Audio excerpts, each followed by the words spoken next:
ඔබ දන්නවද මේ බරපතල ප්‍රශ්න මේවා කවුරුත් කතා කරන්නේ නැහැ. මේ රටේ තානාපති කාර්යාලය 10ක් 15ක් දාන්න කොහොමද එහෙම දාන්න බෑනේ. මූලික තානාපති කාර්යාලය එකයි තියෙන්න පුළුවන්. හරිද? දිස්ත්‍රික් මට්ටමෙන් පළාත් මට්ටමෙන් කොහොමද මේ තානාපති කාර්යාලය? ඒතකොට මොකද වෙන්නේ? මුහුදු කලාප දෙනවා, ගුවන් කලාප දෙනවා, අධිකරණ බලයයි පොලිස් බලයයි දුන්නා. හොඳට තියෙයි.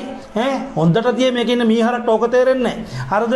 ඊට පස්සේ තානාපති මට්ටම දෙක රටක් කවුද නැහැ කියන්නේ. ඕක කතා කරන්න කියන්නේ ඔය එක මීහරකට දෙන්න කියන්නේ අපිත් එක කතා කරන මුහුදු කලාපයක් තියෙනවා, ගුවන් කලාපයක් තියෙනවා, අධිකරණය තියෙනවා නම්, පොලිසිය තියෙනවා නම්.